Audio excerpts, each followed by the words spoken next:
Welcome to the Hembury Books Podcast. I'm your host, Jessica Muddett, and I'm the founder of Hembury Books. Today, our guest is Meg Keneally, a best-selling novelist, editor, journalist, writing teacher, and book coach. She is the author of 3 solo novels, Free, The Wreck, and Fled, which was optioned for film and is currently in pre-production. Her screenplay adaptation of Fled has won numerous awards for unproduced screenplays. With her father, Tom Keneally, she is the author of 4 books in the Monsarrat series, The Soldier's Curse, The Unmourned, The Power Game, and The Ink Stain. The 5th, The Valley of the Swells, is on the way. Meg has taught writing masterclasses around Australia and has worked with fiction and non-fiction authors.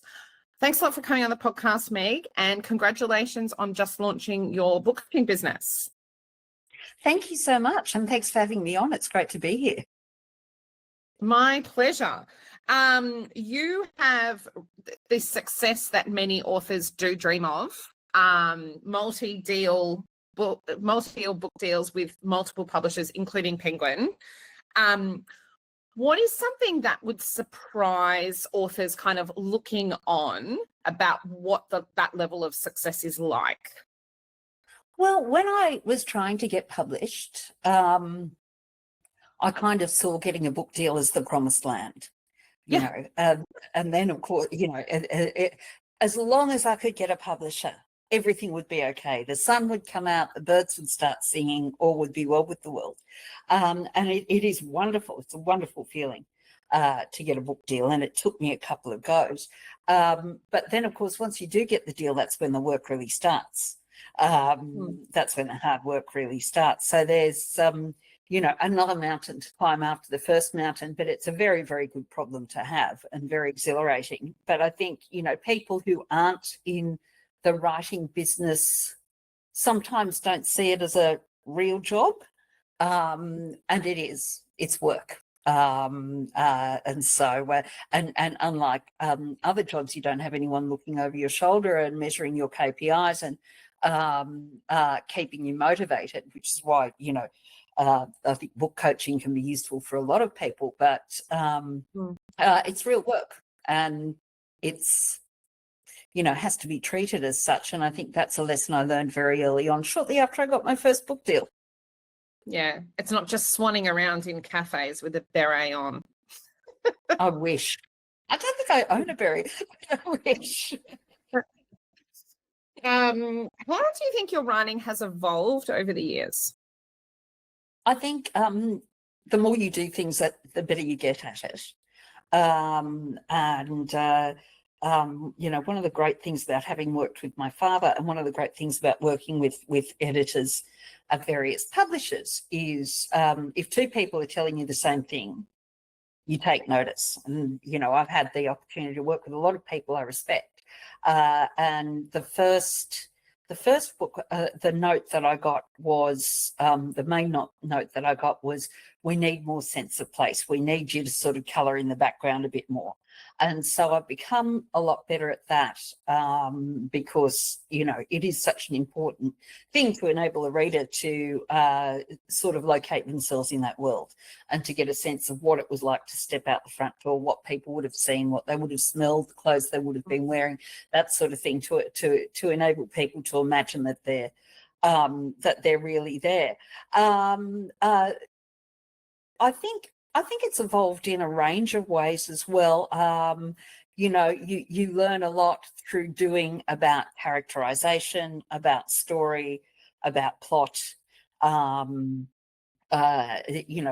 everything that makes up a book. So it's just trying to hone it and trying to get better with every novel. And I remember when you met, you said you love one thing in life and you're good at one thing in life, and that is writing. And that just really struck me. Why do you love writing so much? I think, as I said, it's the only thing I'm good at. So I can't change a tire, for example. So I have very few practical skills. But one of the things that I love about writing is the fact that you have this blank slate on which you can build an entire world, which is very exciting. You decide who lives and who dies. You decide whether it's raining or sunny. You decide who the baddies are and whether they're going to get their comeuppance. And that's quite exhilarating and quite a nice escape from the real world, where, of course, you can't control whether it's raining or not. So I really do enjoy the intellectual challenge of starting with an empty board and being able to build from the ground up. Yeah. It's hard work, but it's amazingly satisfying. Very rewarding. Very satisfying. And there are times during every novel when you think, I shouldn't be doing this, I'm hopeless at this, I suck, all of that sort of thing. You do get those crises of confidence, but I would nevertheless not do anything else. So you don't listen to those voices when they start coming into your mind, you just push them aside? Is that? Yeah, I think it's it can be, depending on what kind of mood you're in, it can be hard not to. But I think the important thing to keep yourself motivated is to just keep chipping away at it. And there will be days when you just don't feel you have it in you to write, but there are always tasks to be done. So if I'm feeling particularly low on a particular morning or particularly unmotivated, I will do stuff that needs to be done at some point anyway. I'll go back and proofread, or I'll chase down a piece of research that I've been meaning to chase down. So that's the really important thing, not to let writer's block stop you, because even if you are blocked, there are still things that you can be doing. And for me, it usually resolves the writer's block, just to step away from the actual writing for a couple of hours. And I think if you achieve something, even if it is an administrative task, it kind of gives you your confidence back in yourself that you can achieve something, and you That's right. It's really, it's really, for me, it's always really important to end the day knowing that things have progressed since I woke up that morning. I find that quite motivating. Absolutely. What do you think are the essential ingredients of a page turner? Because I think ultimately we want our books never to be put down, to be read to the very last page, and getting that is, just critical to a book's success. So what do you think comprises that page turning element? Well, I think there are a couple of things. First of all, a lot of writers I've worked with start off with characters who lack agency. So they're characters who are just sort of standing in the middle of the action and swirling all around them. Things are happening to them, and there could be a lot happening in the plot, but they're not really acting on the plot. They're not really directing events. They're not making decisions. And I think we want to see characters who are actually acting on the plot, even if and sometimes it's even more interesting when they're acting against their own best interests, as humans sometimes do. And also characters who are human and have their own flaws, who are authentic and who speak the way a person speaks and reacts the way a person reacts. So that's the first thing. Secondly, of course, things need to be happening, unless it's very highbrow literary fiction. Most readers will want things to happen in the plot. They won't want to read pages and pages and pages of exposition. They will want to get straight into the action. I have a couple of favourite techniques for doing that. And finally, a world that's believable, as I was saying before, a world that a reader can think, all right, I know what it would have been like to be walking along the side of this river, or to be in that forest, or to be in that jail, or to be on that ship. Amazing. What is your advice to writers who wish to bring history alive as you do so well? Oh, thank you. I think there are two things. The first is people really want to read about people like them. And of course, at first blush, you might not think that a modern person would have much in common with, say, a convict on the First Fleet, just for the sake of example. So what's really important is to look for and bring out those universal themes that do unite us all. So, for example, my book Fled is about a female convict who masterminds an escape, but it's also about love, tenacity, fear, friendship, resilience, all of those things, which are concerns that, that humans have had since day dot and that we continue to have. So I think bringing history to alive, part of it that's really important is to create characters which are grappling with the same basic issues that we are grappling with. Now, obviously, a character 200 years ago doesn't have to grapple with, for example, not being able to get an Uber, but they do have to grapple with, say, being able to feed their families, or fighting for love, or fighting for freedom, or fighting for justice.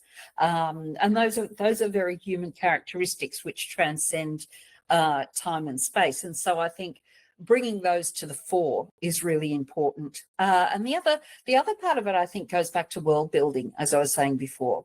Goes back to creating that world, and in doing so, avoiding the trap of giving people a history lesson. Because people who buy my books do it to be, yes, they'd like to learn something, which is great, but they are also there to be entertained. Primarily there to be entertained. So, there's a trick in giving that authenticity, getting your facts right, but doing it in a way that doesn't feel like someone's reading a textbook. So I think those are two really important things when it comes to bringing the past to life on the page. Are there any other pitfalls that writers can fall into when it comes to writing Australian history?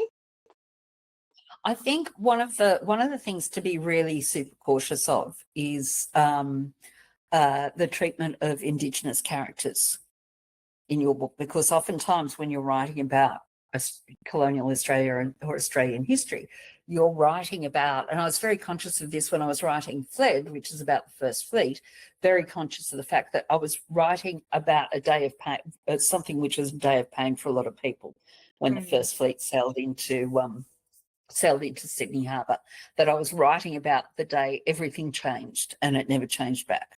A lot of times you're writing stories which involve the dispossession of others, or even the, slaughter of others. And I think it's really important not to just gloss over that. But it's also really important, I can't stress this enough, to consult. If you are writing about, even glancingly about, if you have any Indigenous characters, or you're writing about the impact of colonisation on Indigenous people, it's obviously not my story to tell. I'm telling the story of, most of the time convicts or settlers or other colonisers, but it's nevertheless part of a joint story. So it's important to not to pretend that there wasn't anyone here, but it's equally important to know that what you're saying, that what you're writing is correct and sort of culturally appropriate. So, and when you consult, is there like a literary body or something that you can request their services for checking or something? Look, I wish. Unfortunately, there's not. In the US, they have businesses which provide what they call sensitivity readers.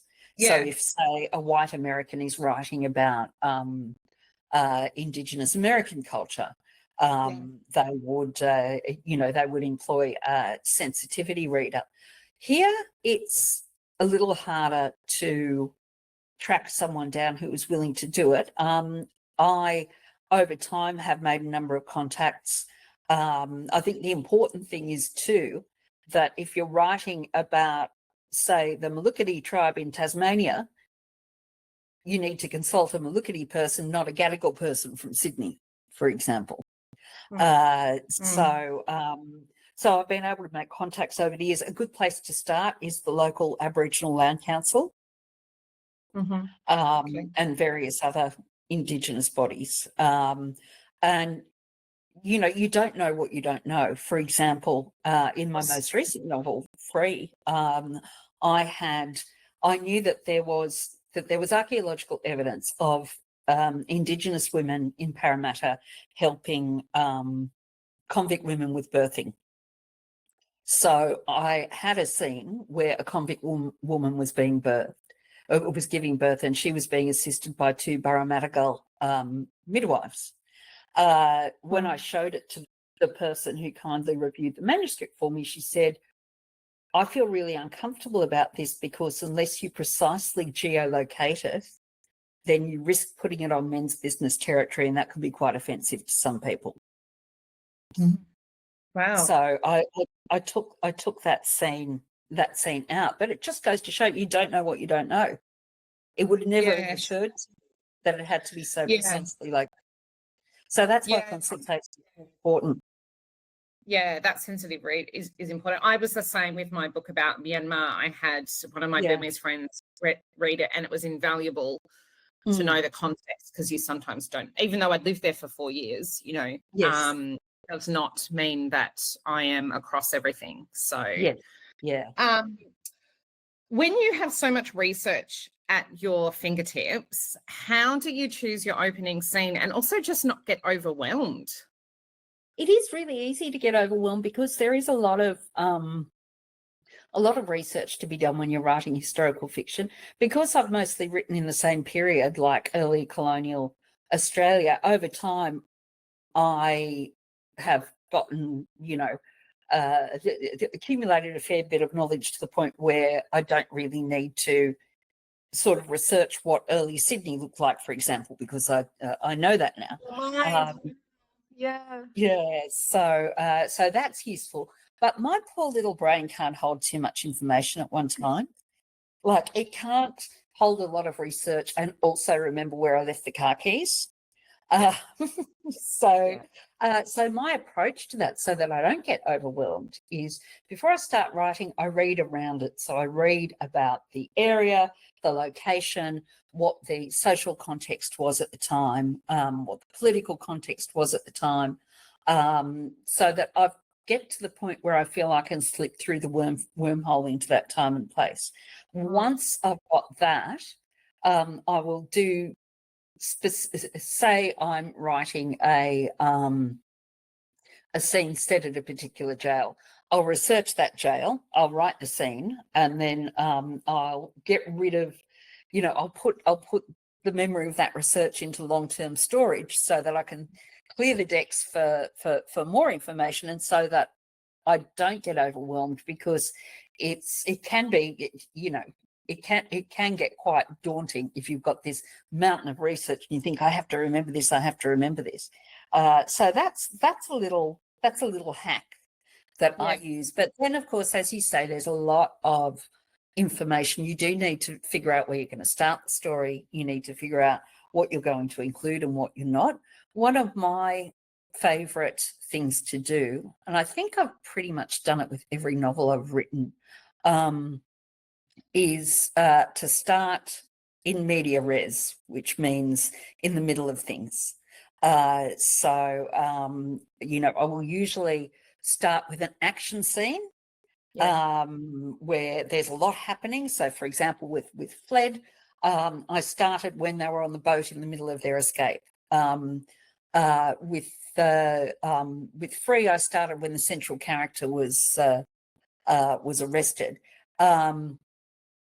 And I think that's a good place to start, particularly with history, because it automatically drags the reader in. They know something's happening. They know the stakes are high. They might not know what's happening and its significance straight away, and they don't necessarily need to know straight away, but they know that something big is happening, something dramatic. And so I usually do that as a prologue, and then I go back to the beginning and write chapter 1. That's great advice. Yeah. What has it been like growing up with a father who is a national treasure, and how has it influenced your own writing? I think for a little while, he's always been super encouraging. But for a little while, I kind of steered away from it, because I you know, big shoes to fill, and I think I was a little bit nervous about being able to fill them. And then I got, as I got older, I stopped caring quite so much what other people thought, and felt I was able to get into it. But for, you know, for a while I steered well clear of it, but it was always calling me, and it was always something that and he is a wonderful person to work with, very, very generous, really good teacher. He's taught at various universities, and has given me fantastic advice over the years. So it is, you know, it's certainly just such a massive advantage to have that on tap, you know. Yeah, it's just amazing. So what age were you when you published your first novel? Like, when you say a while, how long was that? I was 46. I went into the corporate world for a long time. You know how the children of say doctors and lawyers become artists? Well, the children of artists go into the corporate world. That is so interesting to hear. That's how we rebel. And when you were little, do you have memories of him writing and things at the family home where he did his writing? Yeah, absolutely. I mean, when I was little, and when I was a teenager, it was pretty much unheard of for people to work from home. And so I was the only. That would have been an anomaly. Yeah. Yeah, it really was. And, you know, so I was the only person I knew who had a father who didn't leave their house to go to work. And he's always been very disciplined, and you have to be to write a book. And so, you know, he'd have his study, which he'd disappear into, and, you know, come out mid-afternoon to say, how was school? You know, help with homework if needed, and then disappear back into it for a while. I actually once got in such big trouble because Mum was the disciplinarian. Dad would just look disappointed. But there was it's worse though. Yeah, I know it is. But when we were living in the US, when I was about 6, I think 5 or 6, he had his study, and he was he had just finished a novel. And this was in the days before word processing. So, you know, you had to write it longhand, type it up, and to edit it, you actually had to type up what you wanted to replace and sort of paste it over what used to be there. So it was a far more arduous process. But he had finished this novel, and there was this stack of pristine pages, typed pages on his desk. And I was looking for colouring paper. And I thought, oh, here's some paper. And I drew on it, and it turned out I was drawing on the manuscript of The Chant of Jimmy Blacksmiths. Oh dear! So that only happened once. That definitely only happened once. Wow! And what was it like when Schindler's List came out? And do you remember also him writing that? I do remember him writing it, and in fact, it was very much a part of the life of the whole family while he was writing it. There are a number of Holocaust survivors who were saved by Schindler in Australia, and they were frequent visitors to our house. Leopold Pfefferberg, the man who brought him the story in the first place, who's a Schindler survivor, was constantly coming to Australia. Dad was constantly going on research trips with him. And so it was, you know, the writing of that book just wove itself into the fabric of our family. And I feel really fortunate, actually, to, at a young and impressionable age, to have been able to meet people who have had these experiences, because it certainly puts it into context when you think that, you know, your life is over because your mother won't let you wear makeup, for example.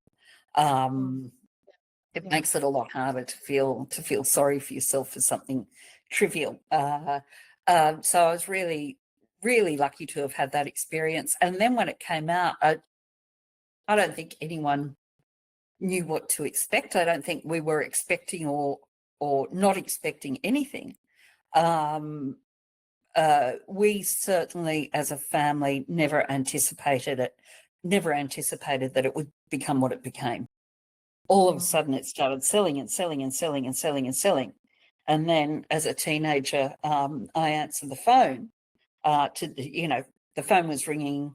Mum said, could you answer that and take a message? And Steven Spielberg was on the line.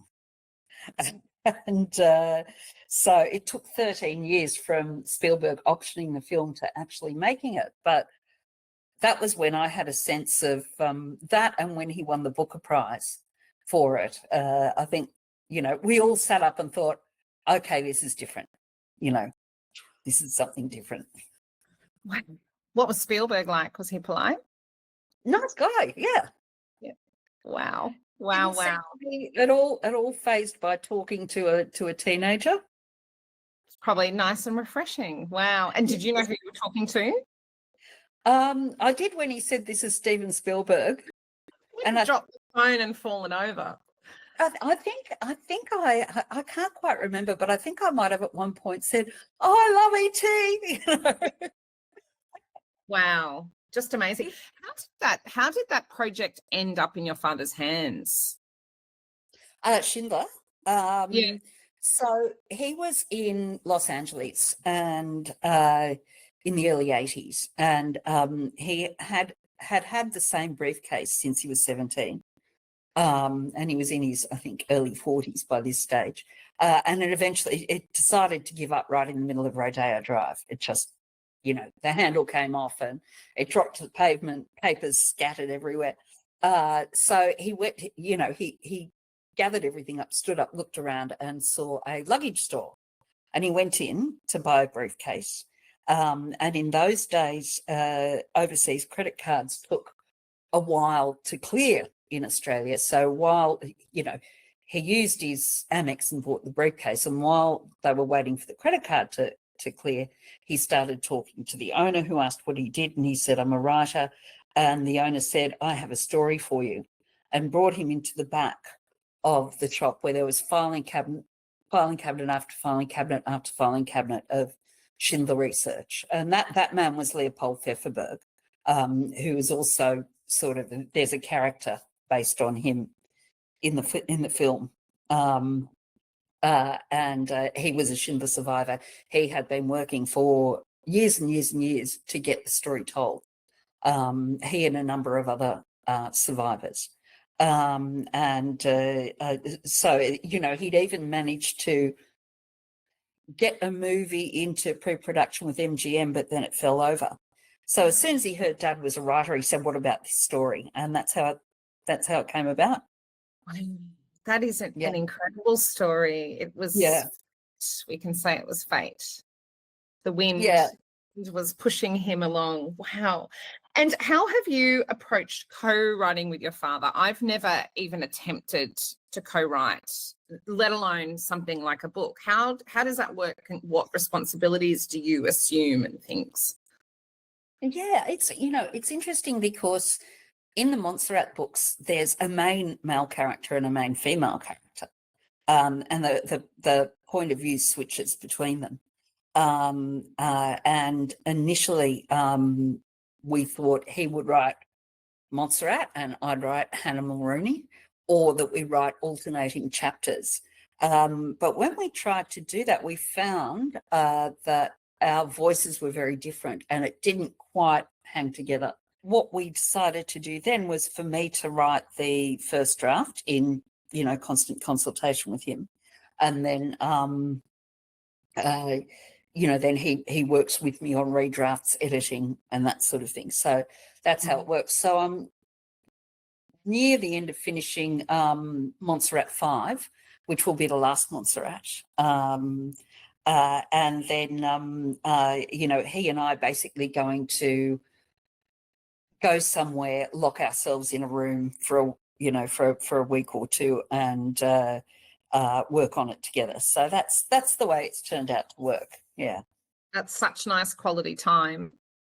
Yeah, it's great. It's great because, the other thing is it was, it's good to be in that world with him too, because for a long time, when he was going into his study, and of course, if my sister or I needed him or, anyone was bleeding or whatever, we could always it wasn't as though he's like, I'm not to be disturbed.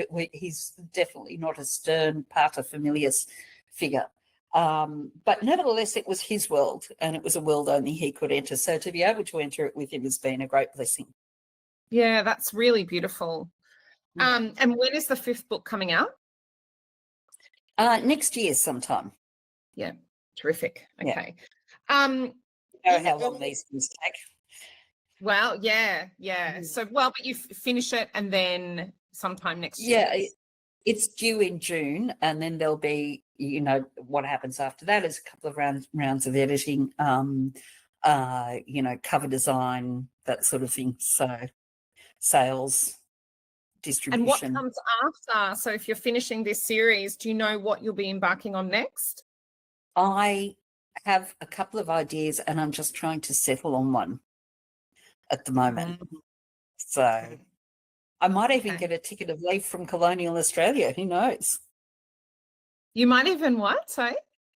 I might even get my ticket of leave from colonial Australia and write something set in another time period. Who knows?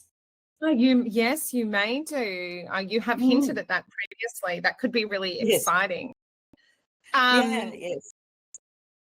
So people who, that you are offering your services as a book coach is very exciting. Anyone would be really lucky to work with you. Thank you. Now, what kind of clients are you happy to take on? Because you can do history equally well. So can you tell us about sort of eligibility?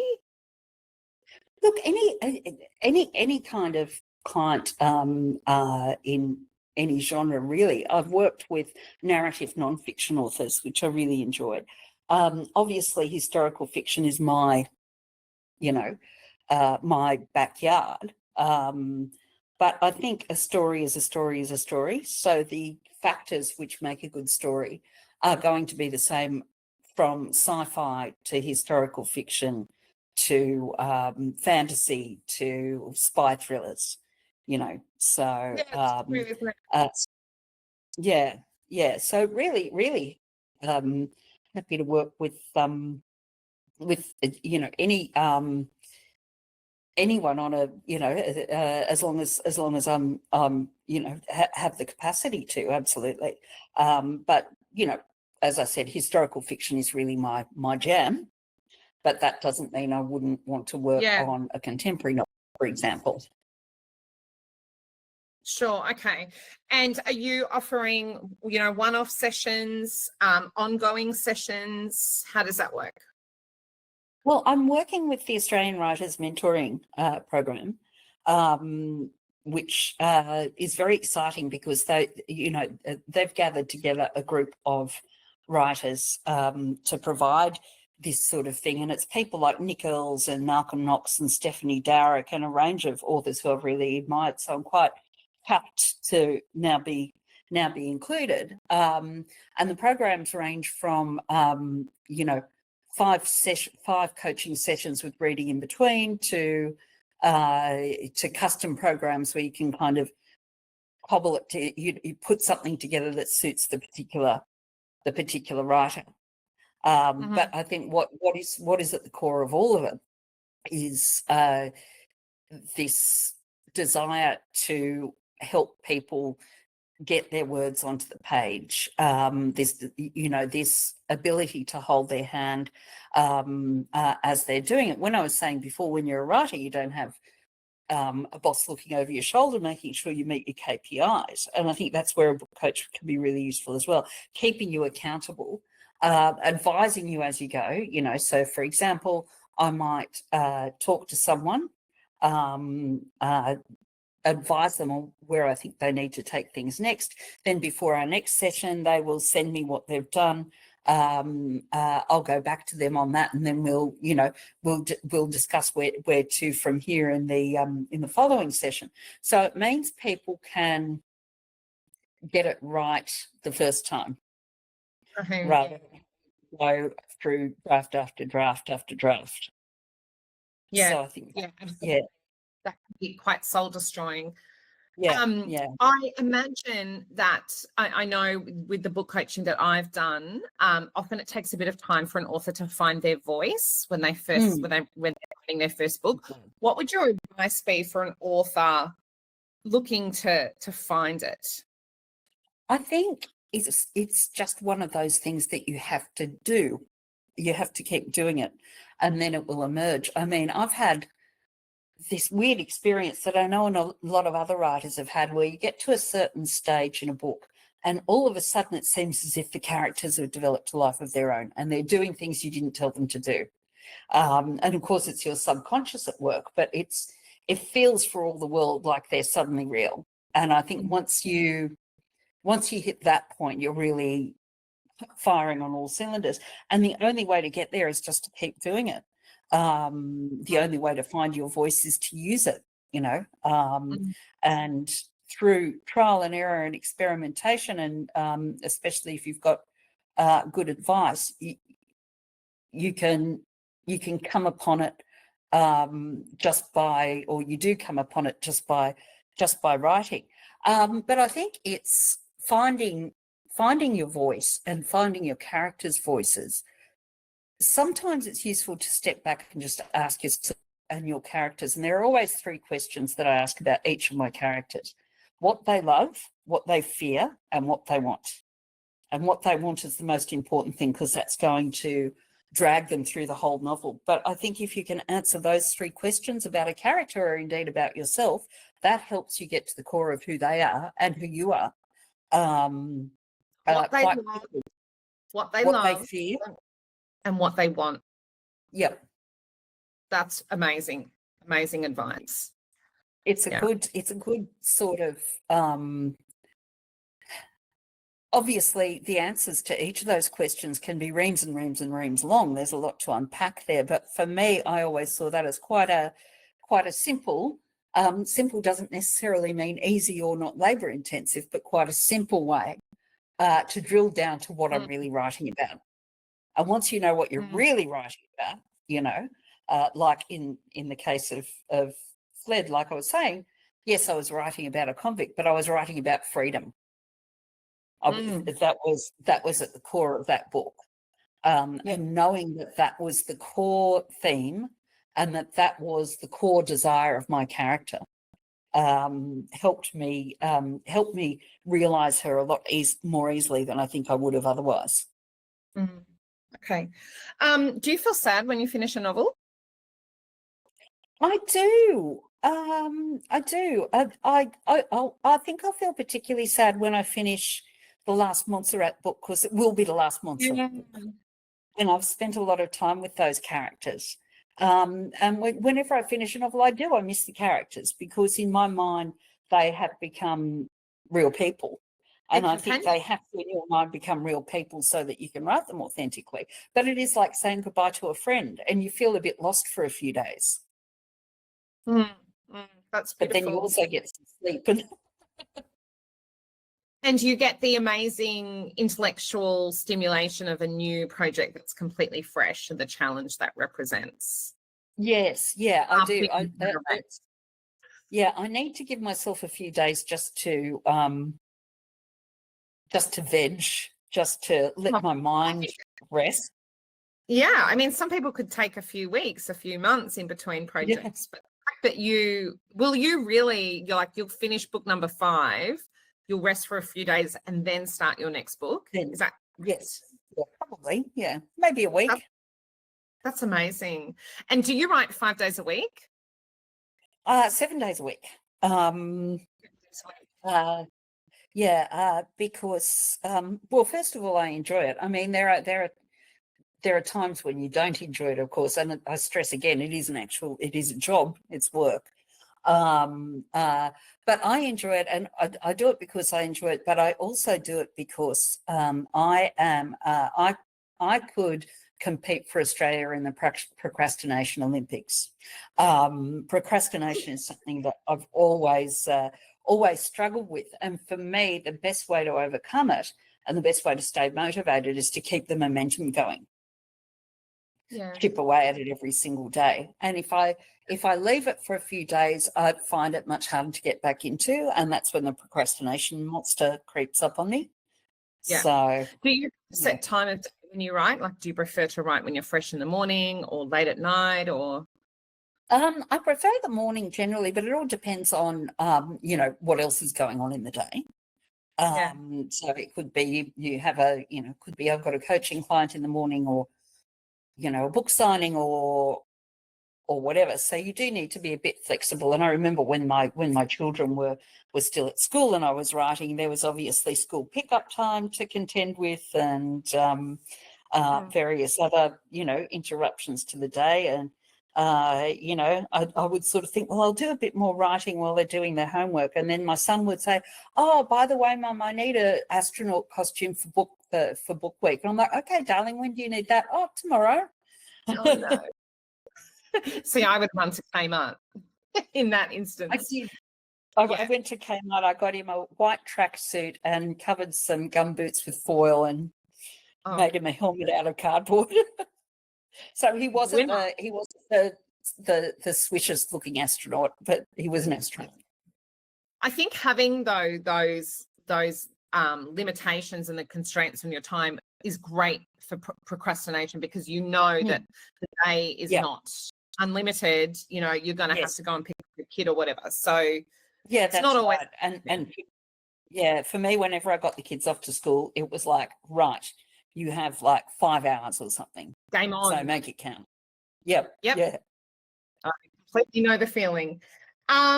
Just finally, if you could give one piece of advice to aspiring novelists, what would that be? The difference between published authors and unpublished authors isn't necessarily talent. The authors that get published are the ones that write the book. There are so many writers who I've met who are beautiful writers, just sublime. They just don't get around to writing the book. So, the number one piece of advice I would have is just chip away at it each day. Just do everything you can to make sure that you get there, because it is a mountain to climb. I mean, it's a long process, and there can be times when you feel like you're flagging, but if you're doing a little bit every day, then you're going to get there. Beautiful advice. Thanks so much for coming on the podcast, Meg. Thanks, Jess. Thanks so much for having me.